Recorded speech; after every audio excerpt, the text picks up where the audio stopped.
Hey everyone, in today's video we're going to be restoring and upgrading the preamplifier on the Marantz 2250B. Now when I say upgrade the preamplifier, I mean that I'm going to be installing the Sparkos Labs BA312 discrete op-amp kit. This is a kit that Sparkos Labs sells that upgrades the obsolete BA312 integrated circuit op-amp chip to a discrete op-amp. I've heard nothing but great things about these discrete op-amps, and I'm really excited to see what differences I notice in this Marantz once I install them. Okay, let's get started by taking this apart, and then we'll talk about the op-amp kit. Alright, today we get to use car tools. Now, normally these are in my car because I drive a vehicle that is a little custom, so it's kind of cool to get these out today. That custom vehicle is a Volvo 240 with a Ford V8 in it. I know what Lincoln's going to say in the comments, but all the rest of you people watching, let me know if you want to see a video on my V8 swapped Volvo 240 wagon. I'm very proud of it, and I think it'd be a pretty cool video, so let me know.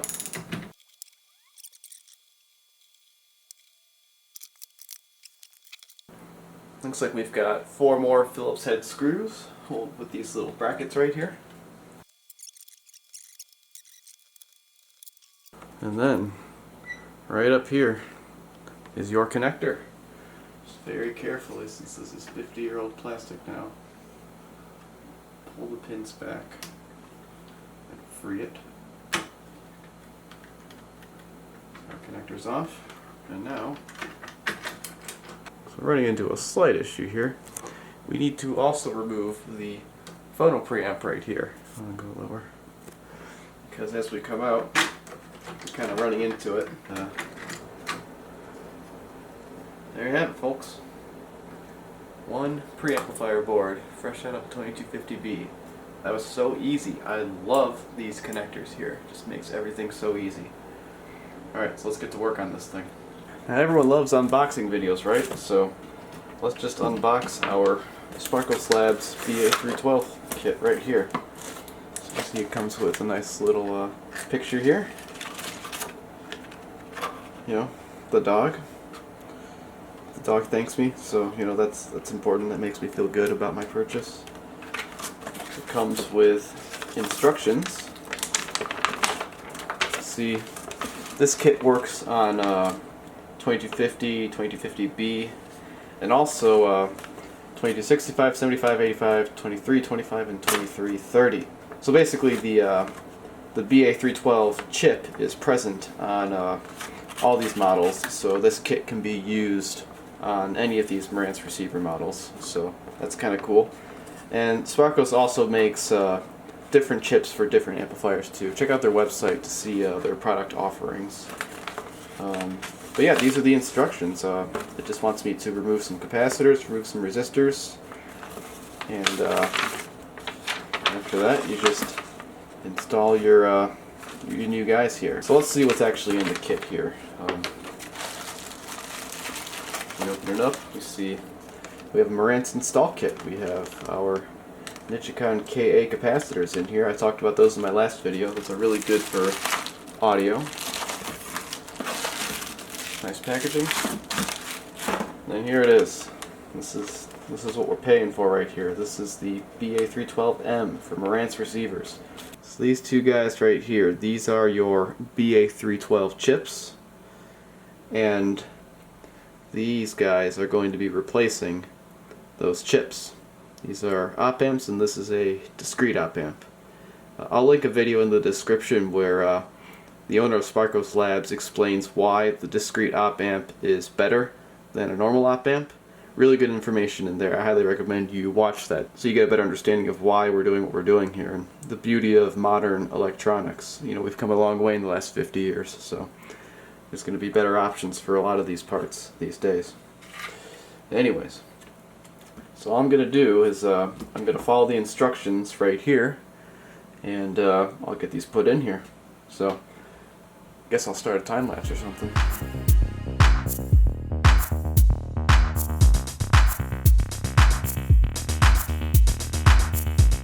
we've basically cleaned up house here. There's not too many things left.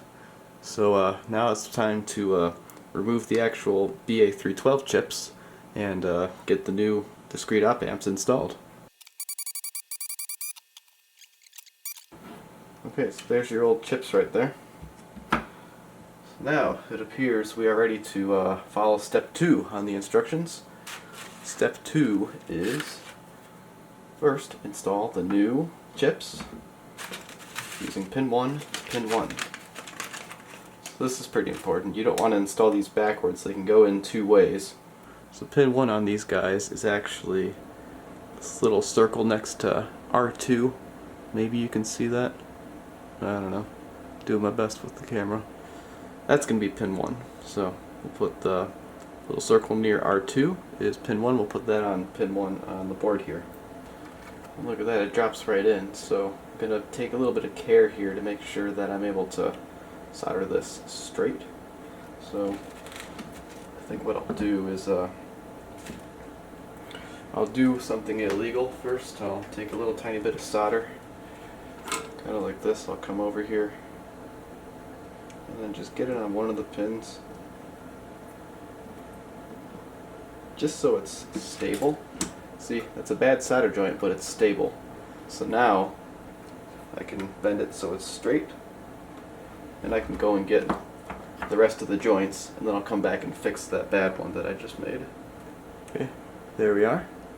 Next we're going to do the 47 microfarad capacitors, which are these bigger ones. We're going to install those at the CE 09 and 10 locations. We have a slight packaging disagreement here, so right now it's time for the 10 microfarad capacitors. They're going to be installed at where CE 13 and 14 used to be. Now let's get that resistor, RE73.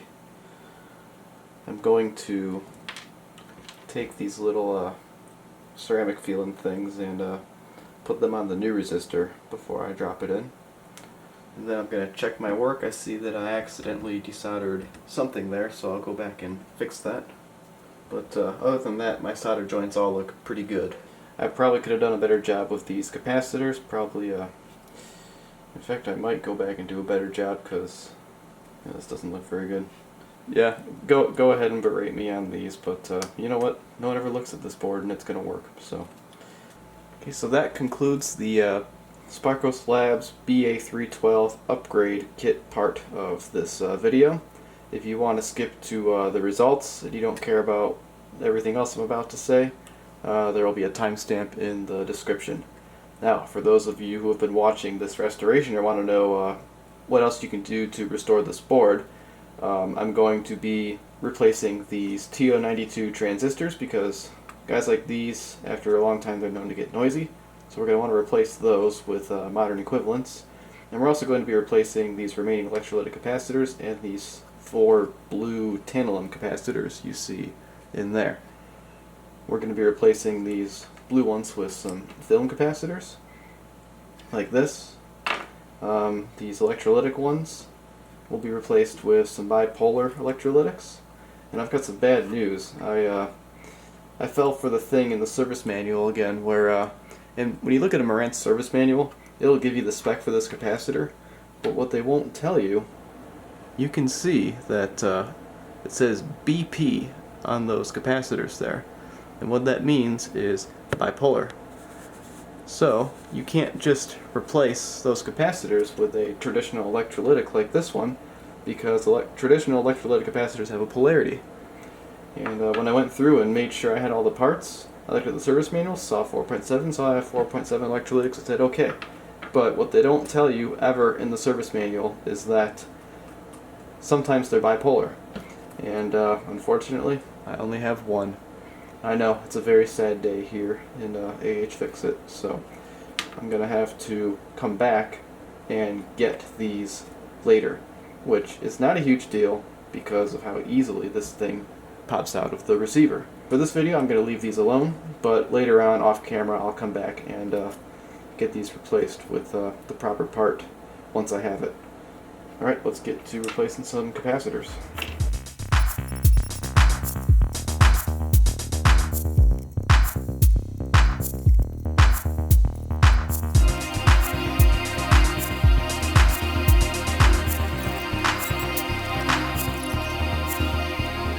Alright, let's get these transistors now. These are 2SA 721s and 2SC 1327s, which good replacement modern day for these guys are KSA 982s and KSC 1845s.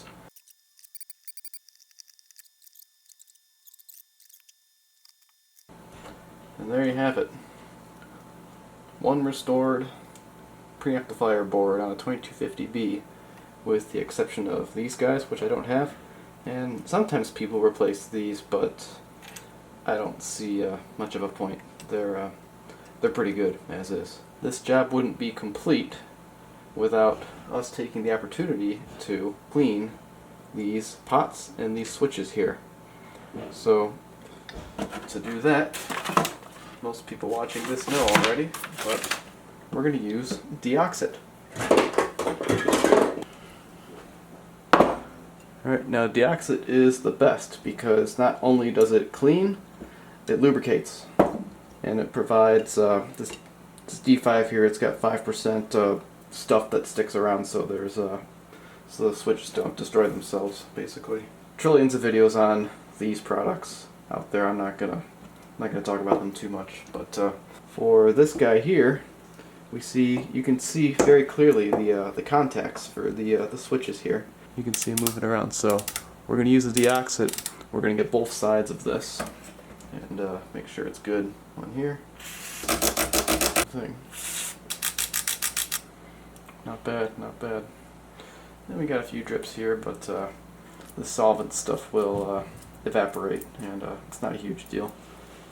So anyways, now that we have that cleaned up, we can work on these guys here.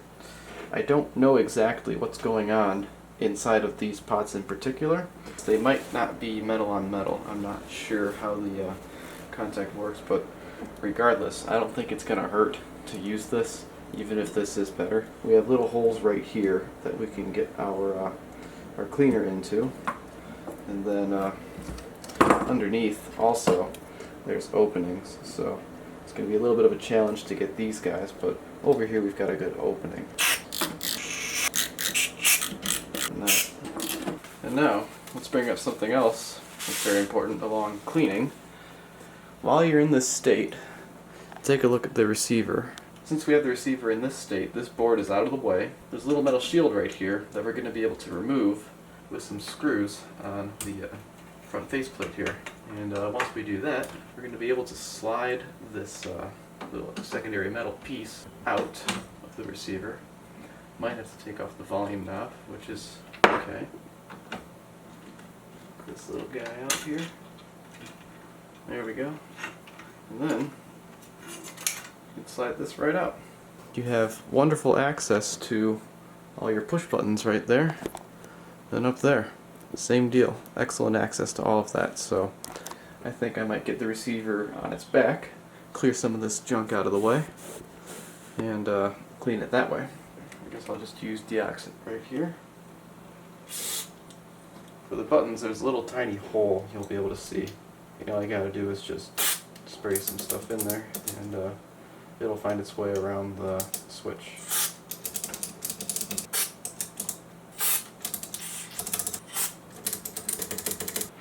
And then the balance slider. Fader lube is definitely the proper thing to use on the balance slider. Just kind of get your hose in there, right there, right there. Once this stuff dries out, I'll probably get some. I've got some Fader F100, and that has a lubricant inside of it because this feels kind of crunchy, a little bit less smooth than it used to be.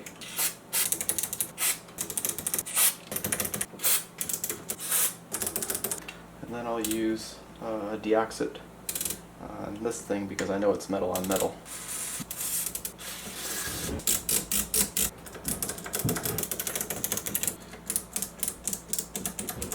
Okay, it's clean. The preamp is restored, mostly. But look here. This is the phono board, and it's in a great place for us to start working on it. Because this, like everything else, has old transistors that get noisy, capacitors that should probably be replaced, and this is definitely a board you want working at its best, because a lot of people love the phono stage on these Marantz receivers. So we're definitely going to want to make sure this is in tip-top shape. Alright, let's take a minute to talk about the components on this Phono preamp board and why I'm replacing what I'm replacing and with what. So we'll start with this axial capacitor here. This is a 100 microfarad 35 volt. I'm going to step that up to a 50 volt 220 microfarad because this is basically just filtering voltage from the power supply. So if you add a little bit more capacitance, you get a little bit more filtering. Not going to hurt anything right there. Next, we're going to replace the other sets of capacitors here. We've got C401 through 404. These electrolytic guys, they'll be replaced with a Nichicon KA series because they're good for audio circuits. And then these blue tantalum guys, they're going to get replaced with film capacitors. Now let's talk about the semiconductors here. We're going to replace our two diodes here with a 1N4148. Then this guy right here, this is a varistor. All this is going to be is two of those same diodes in series. I showed you how to do that in my amplifier rebuild video. Then we have our little transistor guys right here.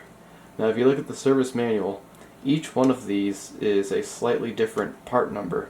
But if you go online and look at what a good replacement is for all these different transistor parts, the answer to all of them is KSC 1845.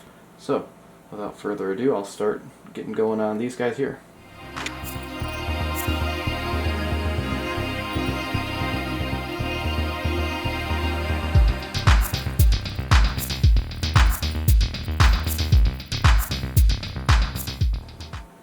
Okay, looks like this board is all set and ready to go.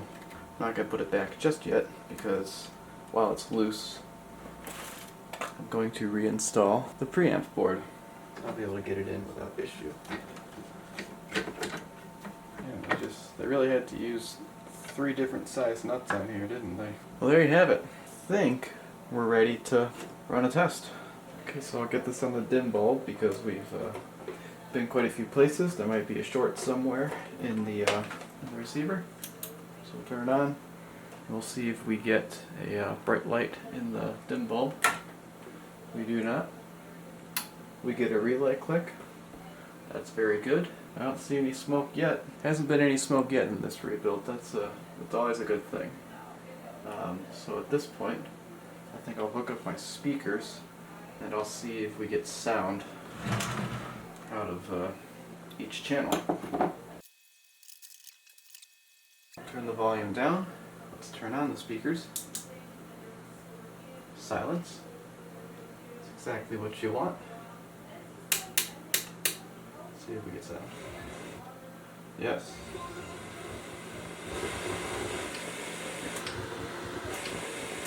Sound out of both speakers.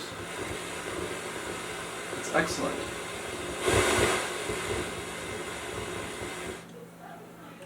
I'll test the Phono preamp later, but for now, it looks like we have successfully restored the preamplifier board. So that's pretty great.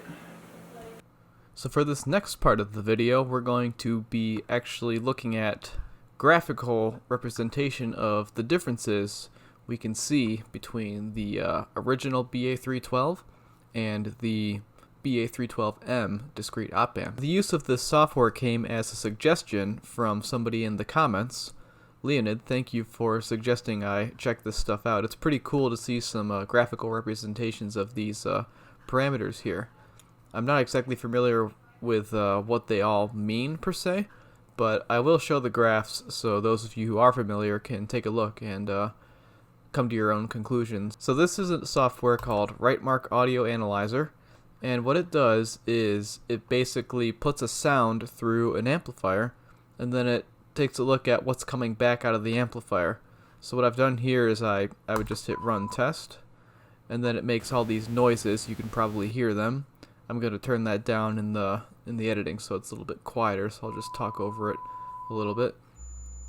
Anyways, so this is being played through the Marantz by means of the line out port on my sound card. That's being fed into the aux input on the Marantz 2250B, and then an RCA cord from pre-out is getting fed to line in on my computer's sound card, and that's how it's able to see what exactly happened here. So what I did was I ran a test before I worked on the preamp. These are those results right here, and then I ran a test after I installed the new components on the preamp board. And what I can do with all of these results is I can do show graph, and then we can take a look at what exactly is going on here. First things first though, let's take a look at these numbers themselves. You see that we have not much of a difference in frequency response, but there's a little bit of a difference in all these other things going down the line here. And graphically, it's kind of cool to see what's going on. So first, let's take a look at frequency response. I think that this disparity between these left and right channels might be a result of a dirty control, because the controls were a little bit dirty before I cleaned them with DeoxIT. These lines should be right on top of each other like they are in the after. So there's not really too much of a difference between these two, and that's not too big of a surprise here. So that's what that looks like. Let's look at the noise level. Now, these aren't terribly different, but it is kind of interesting to note there's certain frequencies, like around 60 here. It's a much higher noise level than it is on the after graph. And that's true for a few of these peaks around here. So that's kind of cool to see that that was reduced. Next, we'll take a look at the dynamic range. Whoops. And we see that, well, it's about the same.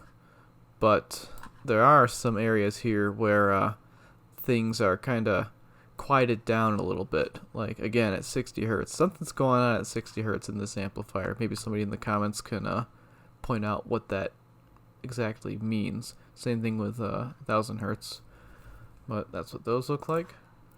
Then we can look at total harmonic distortion. Now, this is a good value to look at. Everybody always wants to know what the THD of their amplifier is. And again, this is just the preamplifier, just to keep that in mind.